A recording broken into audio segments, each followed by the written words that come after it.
Bienvenue sur Nuance Fertile, Tu le connais, ces conversations qui partent dans tous les sens qui passe par des sujets hyper profonds et des blagues approximatives. pour arriver à des compréhensions éclairantes. Ça, c'est nous depuis le collège. Deux amis aux personnalités opposées, mais avec la même envie. Explorer avec vous le monde qui nous entoure et nos mondes intérieurs. Julie a la personnalité pétillante, coach de vie, ancienne ingénieure dans le BTP. Estelle, super connectée à ses sens, ostéopathe, énergéticienne et danseuse. Ici on rit, on réfléchit, Et on sème des idées, parfois fertiles, parfois juste folles. Bienvenue sur le podcast Nuance Fertile. vos doses de rire et de réflexion, un mardi sur deux. Salut! Bon, nouvel épisode. Et aujourd'hui, on avait envie d'aborder le sujet des origines. Savoir un peu comment elles façonnent notre manière d'aborder la vie, les interactions qu'on a avec les autres. Et ça, en fait, ça fait un peu suite aux événements que toutes les deux, Estelle et moi, on a vécu en ce moment, qui ont amené quelques ajustements dans nos vies.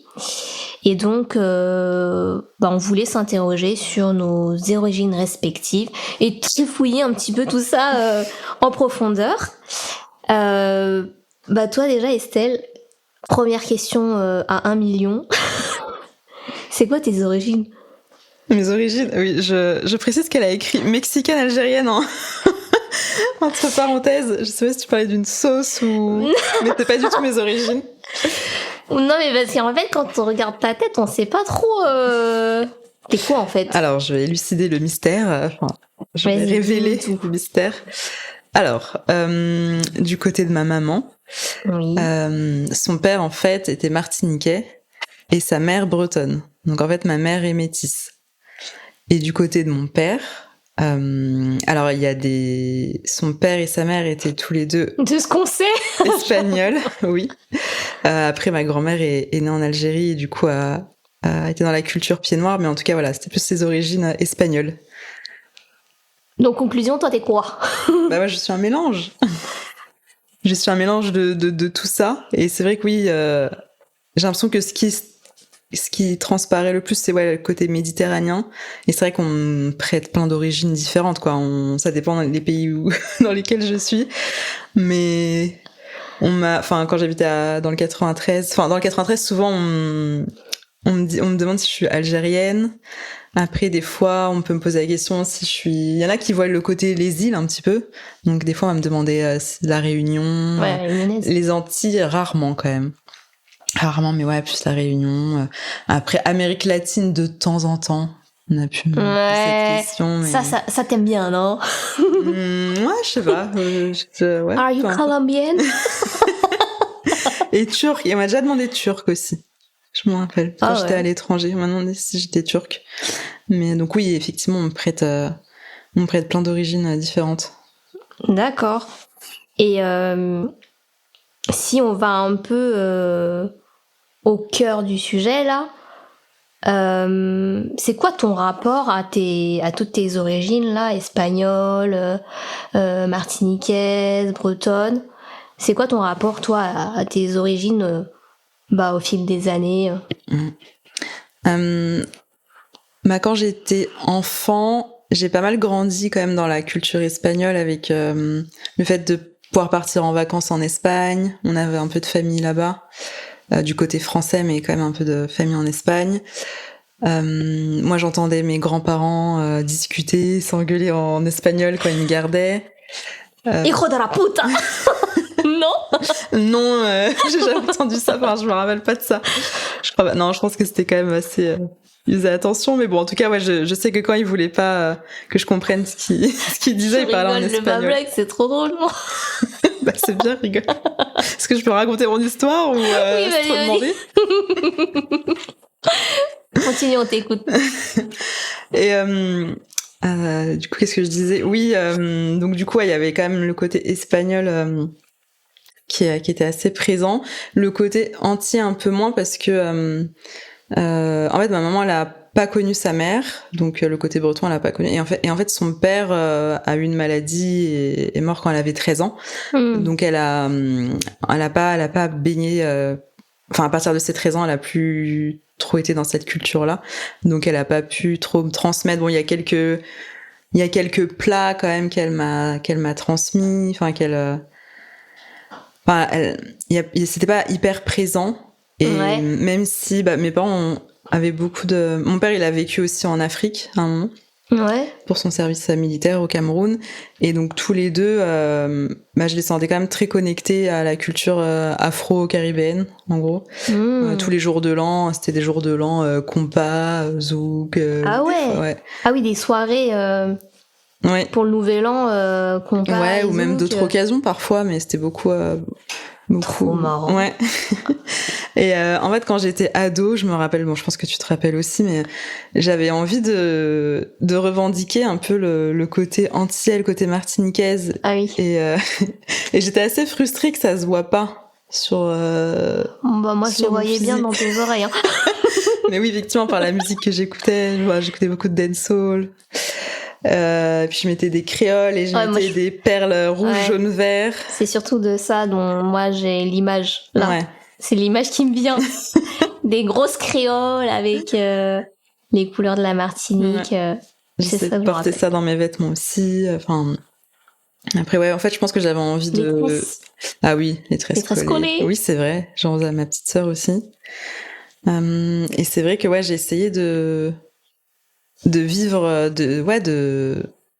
d'aller chercher un peu ça, quoi, cette culture et de la vivre un peu, mais ensuite, ça a duré combien de temps ça ? Ensuite, ça m'a un peu passé quand même. Ça m'a passé. Et là, actuellement. Et juste, c'est quoi pourquoi c'est passé pour toi ? Je sais pas vraiment. Peut-être qu'il y a eu un ensemble de choses. C'est que. En fait, je suis allée aux Antilles quand j'avais quel âge ? J'avais 14 ans, je crois. On était encore au collège. Ouais, on était encore au collège. Et j'ai un peu souffert de... Je sais pas si c'était du racisme, mais le fait d'être de la métropole et d'être blanche, en fait, j'ai l'impression que j'étais hyper mal vue. Soit j'étais fétichisée par les hommes là-bas, soit j'étais mal vue par les femmes, en fait. Enfin, qui étaient, je sais pas, jalouses, j'en sais rien. Enfin, en tout cas, je sentais que... sympa les vacances. C'était pas ma place. C'était pas ma place. Enfin, parce qu'en gros, on passait des vacances pas en mode tourisme, mais plus en mode de voir des amis, la famille d'amis, mais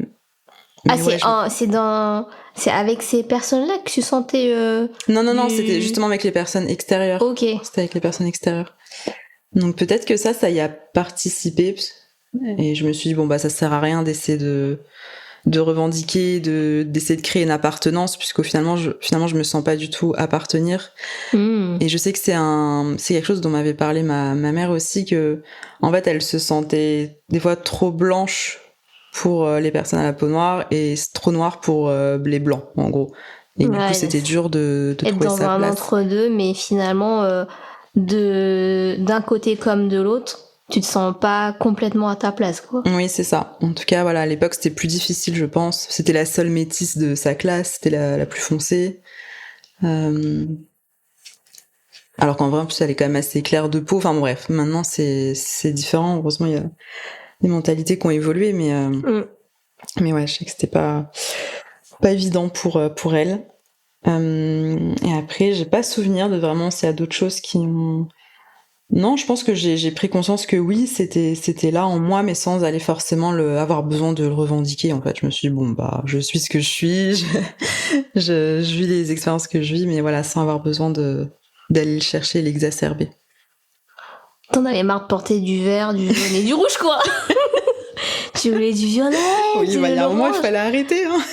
En plus, c'est pas ta colorimétrie, en plus. Non, c'est pas du tout ma colorimétrie. Bien vu. Ok. Et de ton côté ? Moi, alors... moi, ça se voit pas du tout que je suis congolaise. Non, je rigole. Non.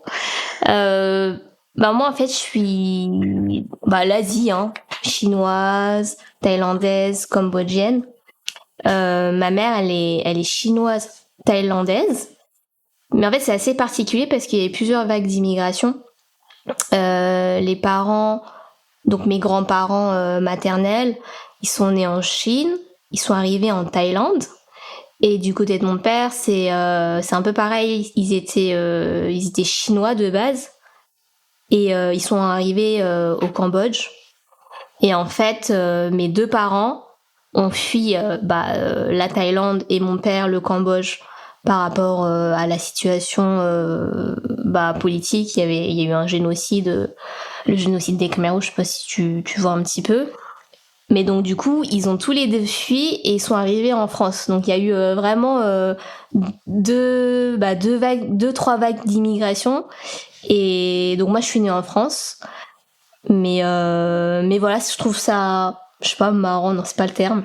Intéressant de voir que finalement, moi, si je suis là en France, c'est pas anodin. Enfin, la rencontre de mes 2 parents, parce que mon père, il est né au Cambodge, ma mère, elle est née en Thaïlande. On pourrait se dire, ils auraient pu se rencontrer là-bas.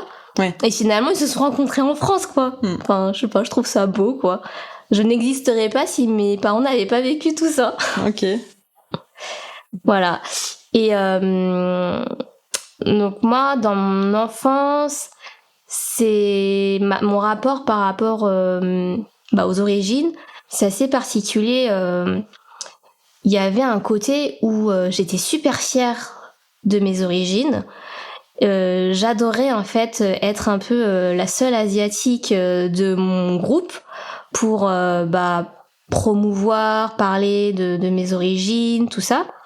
Donc j'étais contente d'être la seule et l'unique du groupe.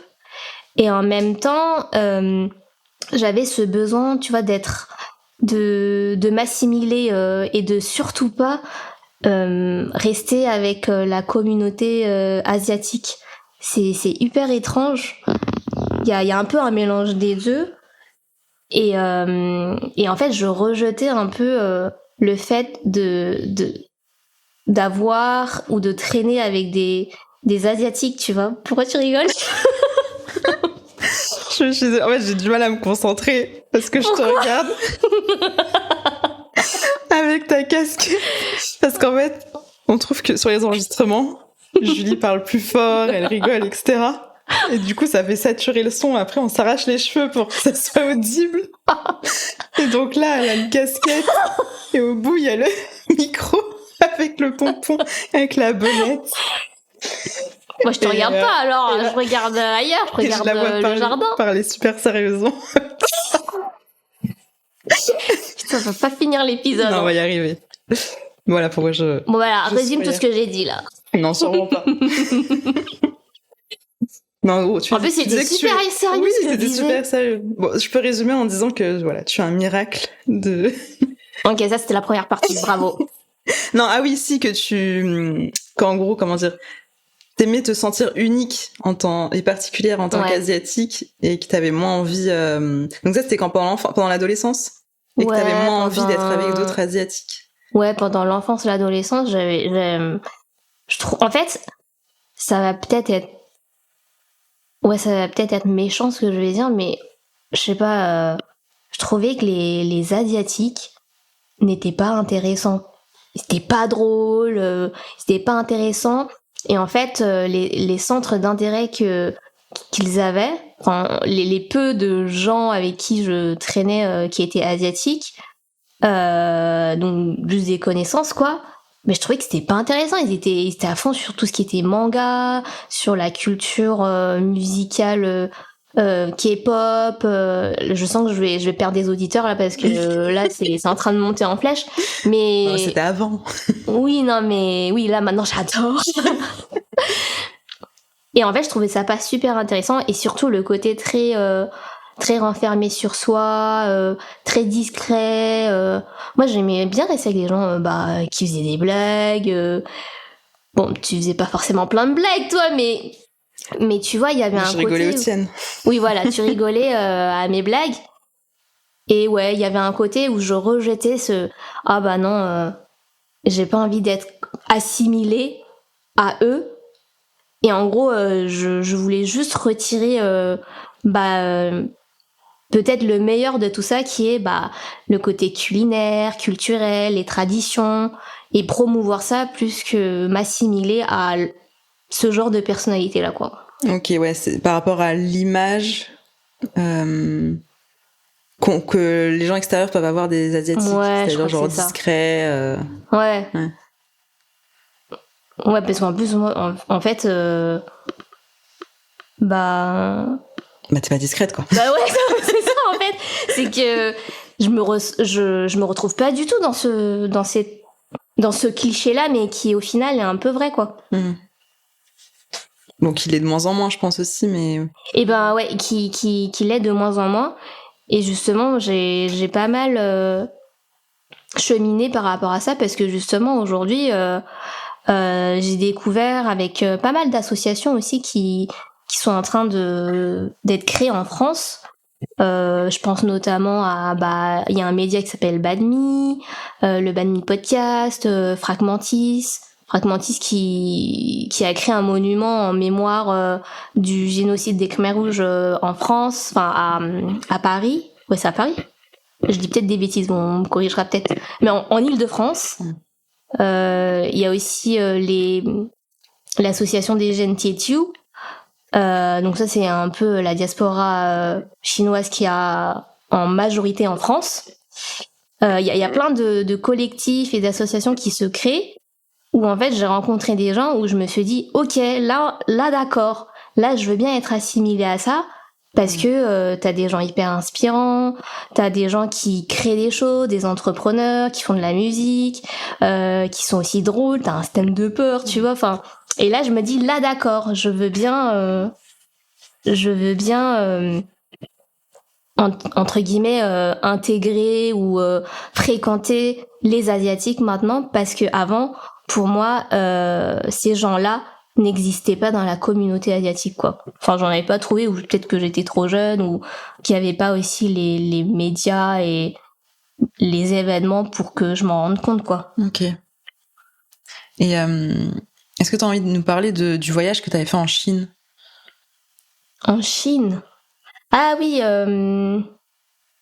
ouais. Alors, pendant le lycée, je suis partie justement avec l'association des Tétiou de France, donc la communauté des Tétiou de France. Je suis partie dans une espèce de colonie de vacances où le but c'était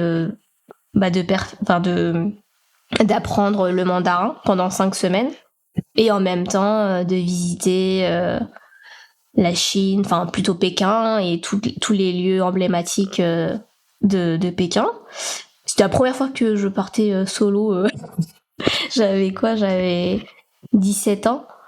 Donc c'est la première fois que je partais solo là-bas.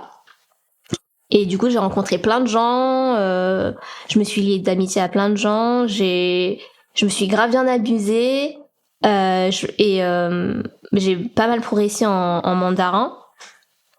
Et ouais, non, c'était cool en fait. C'était la première fois que je faisais une expérience comme ça. J'ai gardé contact aussi avec quelques personnes de là-bas. Ça fait, je sais pas, ça fait 20 ans.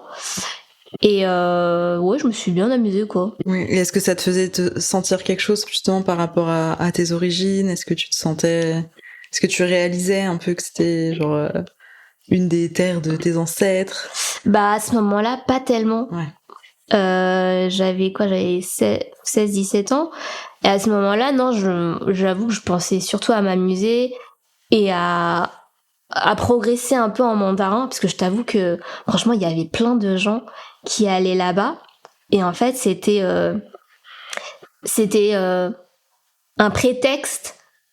En gros, le fait de dire à ses parents, oui, moi j'ai envie de progresser en mandarin et donc de faire ce voyage linguistique-là, c'était un peu un prétexte pour finalement aller s'amuser, et parce qu'il y en avait plein qui séchaient les cours.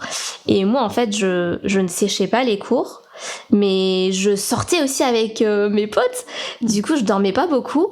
Et parce que il y avait aussi le côté où je me disais, mes parents, ils ont quand même mis 2000 balles dans un voyage.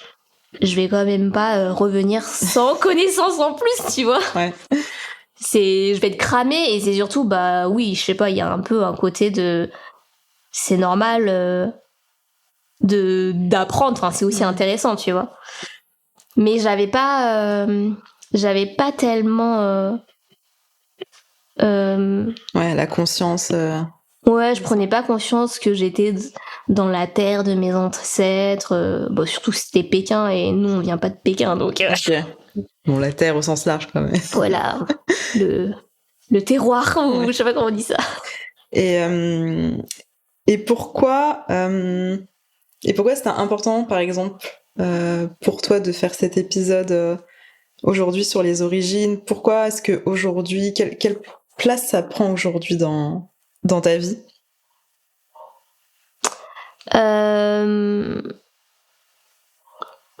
Bah, je dirais que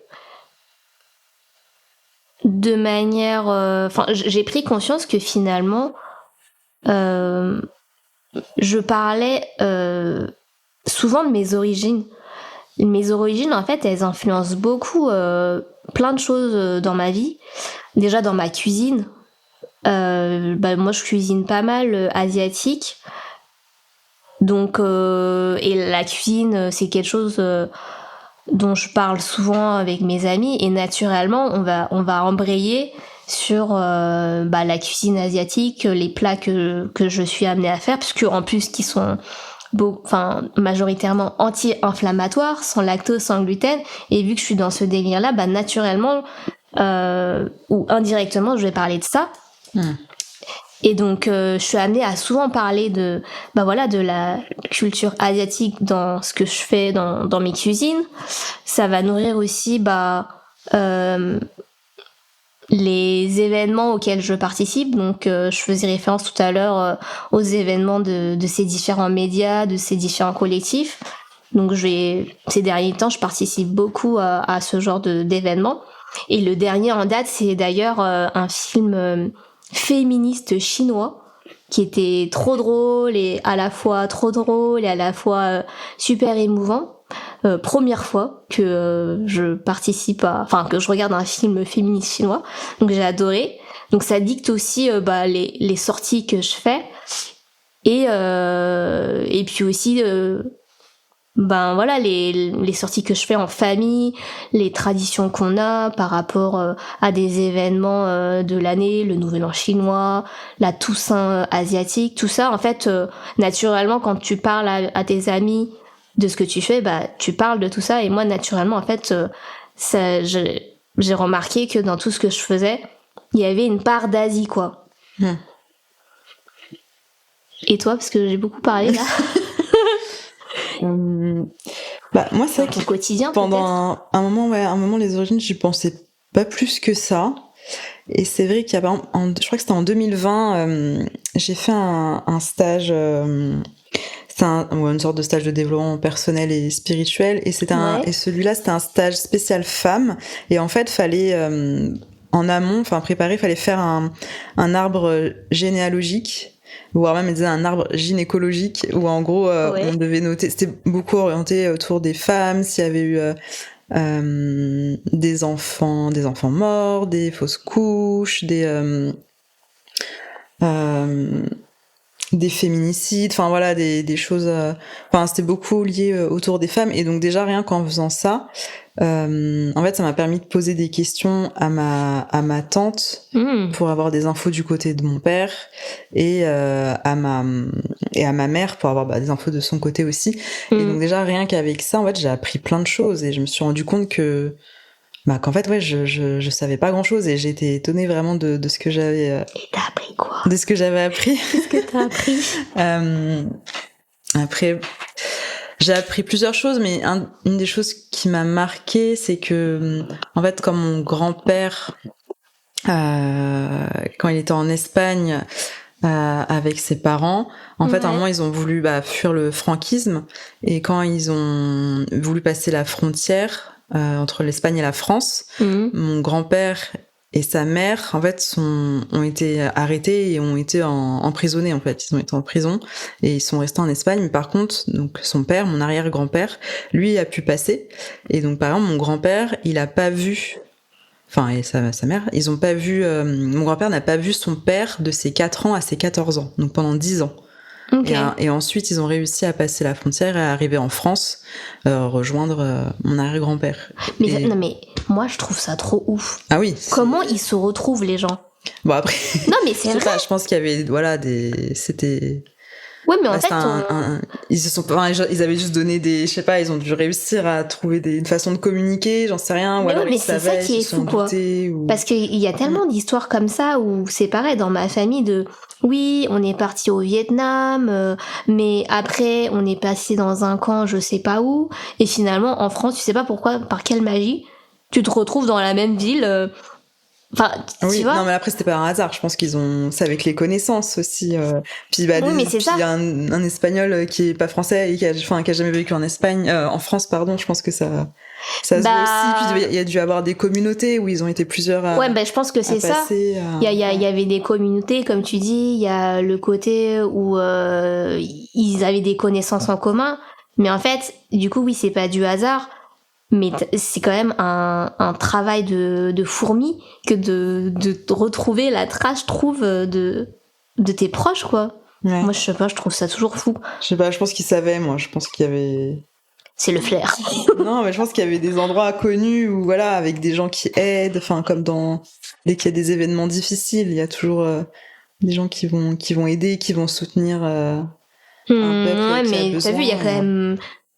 Je me dis, il doit y avoir quand même des milliers de personnes, surtout pendant... Ouais, je connais pas la période, mais par rapport au génocide, quand c'était quand il y a eu pas mal d'événements en Indochine, donc Vietnam, Laos, Cambodge, il y a quand même un sacré monde qui arrive en France et va Ah trouver oui. parmi tout cela Ouais.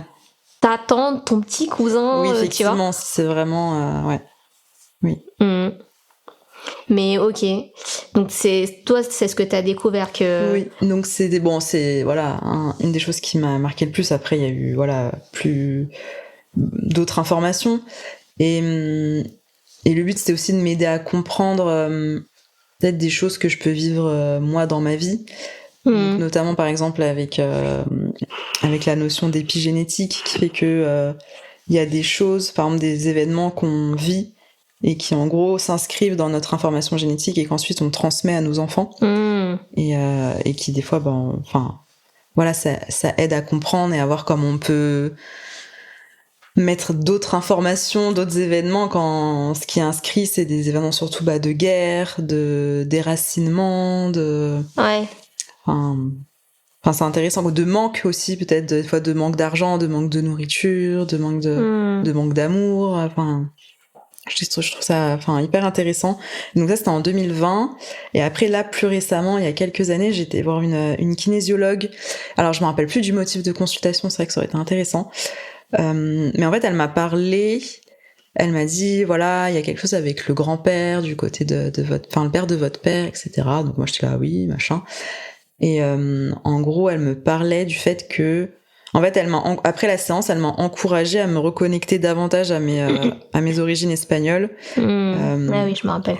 Et que c'est comme si pour elle, en gros, mon grand-père avait dû renoncer à son identité, à une grande partie de lui, pour pouvoir, survivre tout simplement, pour pouvoir créer une nouvelle vie en France. Que c'est voilà, il a rencontré ma grand-mère, ils ont eu des enfants. Enfin voilà, le but c'était d'être en sécurité et de pourvoir aux besoins de la famille et puis voilà, de recréer une nouvelle vie. Mais donc voilà, elle m'avait conseillé plusieurs choses. Je me rappelle plus exactement, mais en tout cas dans ce que j'ai mis en application, c'est que du coup j'en ai parlé à mon père déjà et donc lui m'a refait, je me rappelle, on avait fait une grande balade à Vincennes en forêt et tout où il m'avait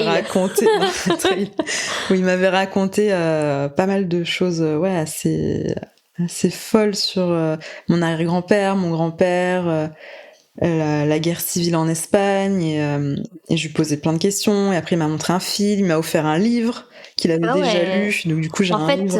Il attendait que tu lui demandes tu lui poses les questions, je sais pas s'il attendait, mais en tout cas, je pense que ça lui a fait plaisir d'en parler, et moi, ça m'a fait plaisir je me suis dit, mais j'aurais jamais posé la question, j'aurais pas su, enfin, c'est trop dommage, parce que et encore, je pense que j'en sais même pas un quart. Et donc, bon, j'ai commencé à lire le livre, mais bon, c'est, voilà, un livre sur la guerre, c'est dur à lire, donc, j'arrive pas à le finir. Ouais.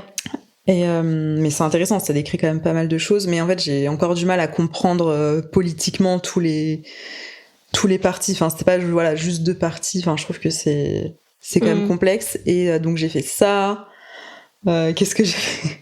J'étais sortie avec un Espagnol d'origine. Qu'est-ce que j'ai fait d'autre? Ça a aidé, ça, hein. Vachement. Je pense que c'est ce qui a aidé le plus. Hein. Je pense que j'aurais pu m'en passer. Honnêtement. Qu'est-ce que j'ai fait d'autre? Enfin, et ouais, non, vas-y, dis. Non, dis-moi. Non, ce que je voulais dire, c'est ouais, finalement, ça a été super bien reçu.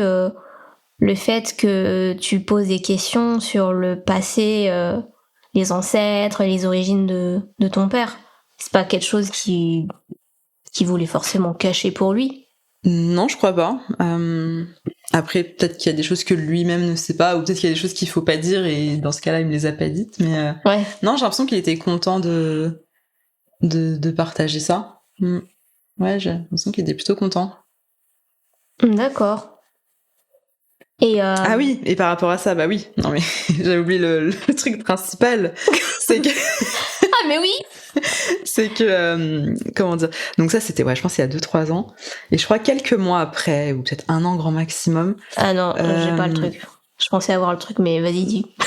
Et ma tante me dit que en fait en Espagne ils offrent en cadeau pour les descendants des personnes qui justement ont été victimes quoi de la guerre, de tout ce qui s'est passé avec Franco, etc. Qu'en fait ils offrent la nationalité espagnole aux descendants, qui font un truc spécial que pendant 1 an, on a 1 an pour pouvoir avoir la nationalité. Ah, c'est juste 1 an? Alors ça a été étendu parce que vu que je mets 1000 ans avant de me décider. Bon bref, donc ma tante me parle de ça. Et moi j'étais un peu en mode elle me dit que elle sait pas. Enfin je crois qu'elle au final elle et ma cousine, donc elle et sa fille, elle et ma cousine décident de le faire, elles font les papiers, etc. Et moi au début j'étais un peu non, je pense que c'était pareil, c'était il y a 2-3 ouais. Au début j'étais un peu oui pourquoi pas et tout, puis vu que c'était très beaucoup de papiers machin, etc. J'étais un peu on verra, et j'ai un peu et laissé il s'est tomber. passé 5 ans. non. Et après au bout d'un moment elle me dit mais oui mais là en fait ils ont je crois qu'ils avaient repoussé d'1 an parce qu'en fait moi du coup j'avais pas pu faire les papiers à temps. Ils ont repoussé d'1 an. Et là je me dis Estelle c'est l'occasion, bouge-toi un peu et fais-le. Et du coup j'en ai reparlé avec mon père, ma sœur a été super motivée pour le faire. Et parce qu'en fait en vrai il y a pas grand intérêt à le faire, mais donc du coup je me suis dit, j'ai repensé à ça, je me suis dit non mais en fait pourquoi il y a pas grand intérêt de le faire? Ça va rien m'apporter dans mon quotidien, ça me donne pas accès à plus de pays dans le monde pour voyager. Ah oui non mais c'est oui, et puis l'Espagne c'est l'Europe, donc c'est l'Union européenne, donc tu fais ce que tu veux. Si je comptais vivre en Espagne, peut-être ça aurait pu m'aider pour des choses, mais tu vois c'est pas spécialement dans mes projets. Après why not, mais donc Barcelone, Madrid. C'est sympa, mais après je compte pas faire ma vie là-bas. Mais donc c'est pour ça que dans ce sens-là que je dis pas d'intérêt vraiment matériel. Mais après je me dis mais plus pour un peu pour rendre hommage, tu vois, à cette partie de ma famille, à me dire eux ils ont dû se séparer de cette identité-là. Ouais. Et moi je peux la réintégrer. Même si c'est qu'un papier, ça va au-delà de ça. Enfin pour le côté symbolique en fait, pour le côté symbolique. Et donc là, j'en ai parlé à mon père, mais pareil, moi j'ai un peu traîné, etc. Bon, on a quand même réussi à le faire à temps parce que la date, parce qu'ils ont étendu d'1 an et la date finale c'était octobre là. Et donc du coup, il y a un moment où on avait déjà envoyé les papiers, etc. Et au final, fallait aller au consulat. Donc on a été au consulat en urgence le lendemain à 8h avec ma sœur et mon père. Et c'est vrai que c'était chouette à faire, c'était chouette de partager ce moment-là. Après, on a passé la journée ensemble et tout. Et donc, là maintenant, on nous a dit qu'on aurait les papiers en gros d'ici au moins, elle a dit quoi, entre 12 et... Ah non, mais parce que tu 12. Les as pas encore reçus? Non, ça va prendre encore au moins 1 an. En fait, ils ont reçu plein de demandes. Oui, c'est vraiment pas essentiel le machin, quoi. En fait, c'est qu'ils ont reçu beaucoup de demandes, et en fait, ils ont reçu beaucoup de demandes aussi, par exemple, de gens dans d'autres pays. En fait, c'est pas que pour la France, c'est dans tous les pays. Et il y a notamment, par exemple, des Cubains qui ont souffert de ça, et eux, pour eux, je pense que ça pourrait vraiment changer leur vie d'avoir les papiers, espagnols. Donc il y a pas mal de Cubains aussi qui attendent ça. Il y a des gens, enfin, oui, en tant que Angleterre, Français, c'est peut-être pas la survie d'avoir ces non, papiers. pas du tout. C'est pour mais ça, quand t'es au Venezuela, un petit peu quand même peut-être. Ouais, c'est ça. Donc je sais qu'ils ont reçu beaucoup de demandes et en fait elle me dit que c'est le temps qu'ils fassent le traitement de la demande, que ça prendrait au moins 12 mois. D'accord. Ok. Donc voilà. Et toi, t'auras envie de là donc là t'as fait ces papiers-là, t'as fait les recherches, gynécologie, c'est ça, hein, t'as dit gynécologique oui. pour l'événement auquel t'avais participé avec la kinésiologie. Aujourd'hui, t'aurais envie de faire quoi en plus pour pousser ça, ou qu'est-ce que tu veux plus faire?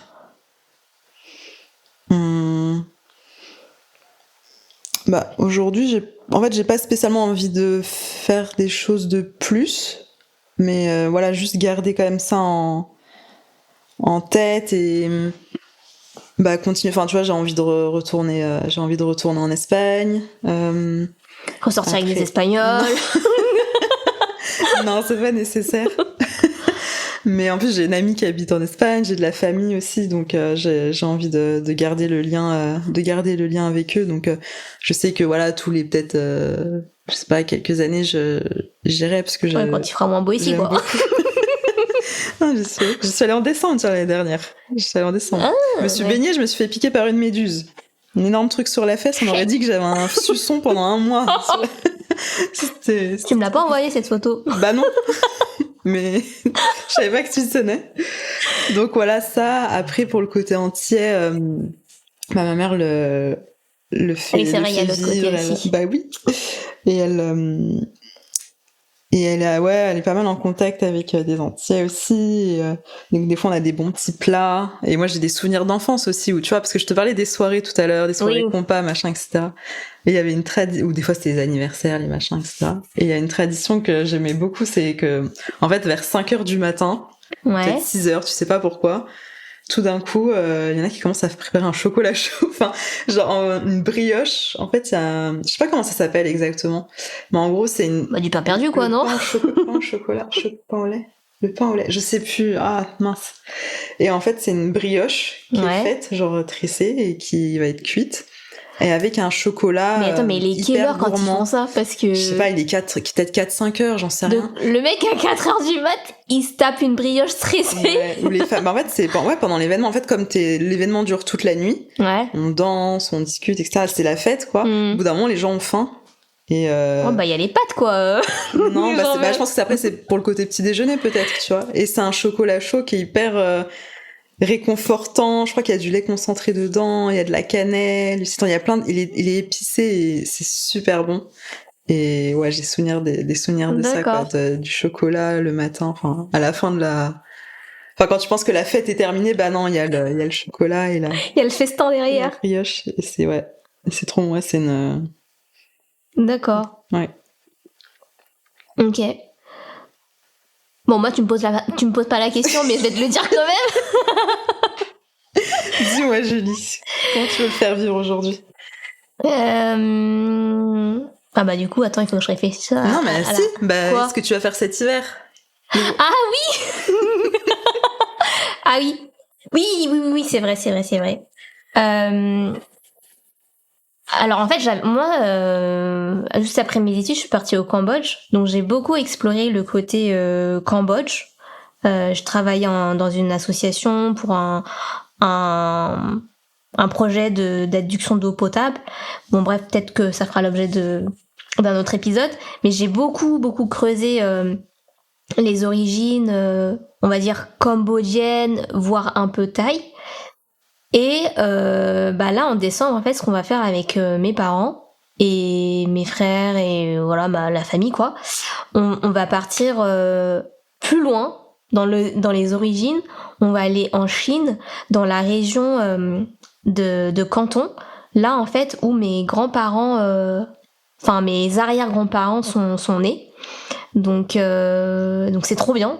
Genre, on va encore plus loin, tu vois, dans la vague. Plus loin, tu veux dire plus ancien, enfin en termes de génération. Ouais, en termes de génération et en termes de, tu vois, en termes de, je sais pas si on peut dire ça comme ça, mais en termes de vague d'immigration, quoi. On va dans la... Plus à l'origine. Plus à l'origine, ouais, plus à l'origine, dans les terres vraiment de nos arrière-grands-parents. Bon, je sais pas si ça sera exactement cette terre-là, mais tu sais, la Chine, c'est tellement grand que ça sera au moins dans la région. Et on va faire ça en famille. Et je sais que ça... Bah, mon père, il tient beaucoup, tu sais, il adore la Chine, il adore la culture chinoise, l'histoire. Et ça va être trop bien, quoi, de faire ça en famille. En plus, pendant les fêtes de Noël. Donc c'est un beau cadeau qu'on se fait à nous tous. Oui, parce que vous partez tous avec... ouais, sauf un frère. Okay. Mais oui, on va y aller en famille. Et puis en plus, ça fait super longtemps qu'on n'a pas fait ça en famille. Donc, et l'idée aussi, tu vois, c'est que moi, mes neveux, je sais que par rapport à mon frère, donc ses enfants, ils apprennent le mandarin. Et il y a, il me semble, un côté où... ils veulent peut-être promouvoir la langue chinoise, le mandarin et donc le dialecte qu'on parle là, le Teochew, le pui-pui comme dirait un ami. Ils veulent promouvoir ça pour le rendre attractif à leurs enfants. À la différence de nos parents qui, tu vois, parfois, en tout cas pour le mandarin, parce qu'en fait on parlait le dialecte Teochew, mais on apprenait à l'école le mandarin. Et ben le mandarin, en fait, pour nous c'était un peu une corvée de faire ça. Et le fait de faire ce voyage-là, de voir que cette langue, elle est issue un peu d'une culture ou, d'un pays qui est un peu grandiose, ou ça donne un peu plus envie, ça donne envie, je pense. De l'apprendre, tu vois. Ouais. Donc ça va être un super voyage, je pense. Trop bien. Ouais, au final, au fil de nos vies, à des moments où on se sent super connecté à nos origines et d'autres moments où on en est plus loin, où on est peut-être plus dans une découverte, une ouverture à d'autres choses, et il y a des moments où on mélange un peu tout. Ouais, c'est ça, c'est... Il y a des stades, il y a des phases dans nos vies, j'ai l'impression. Et en plus, là, pour nous deux, c'est un peu au même moment, parce que tes papiers, finalement, c'était quoi, il y a quelques... octobre. C'était octobre, ouais. C'était il y a quelques semaines. Il y a un mois, oui. Moi, mes billets, c'est pareil, je les ai pris pareil il y a quelques semaines. Donc, il y a des phases dans la vie où nos origines sont beaucoup plus présentes, on est beaucoup plus impacté par ça. Et il y a d'autres moments où je pense que tu as d'autres priorités, tu valorises d'autres points, d'autres domaines de ta vie. Et c'est aussi bien, quoi. Enfin, c'est juste comme ça. Mais voilà, c'est par phase, j'ai l'impression. Est-ce que c'est le mot de la fin, là? Écoute, moi, j'ai rien à rajouter. Ok, écoute. Non, j'ai pas de blague dessus, on s'arrête là. Ah, Julie n'a pas de blague, c'est que vraiment... Merci pour votre écoute. Si cet épisode vous a plu, soutenez-nous en le partageant autour de vous, en mettant 5 étoiles sur Spotify, YouTube ou Apple Podcast. En attendant le prochain épisode, retrouvez-nous sur Instagram, sur le compte Nuances Fertiles et sur nos comptes respectifs Olistel et Jubilise. À très vite!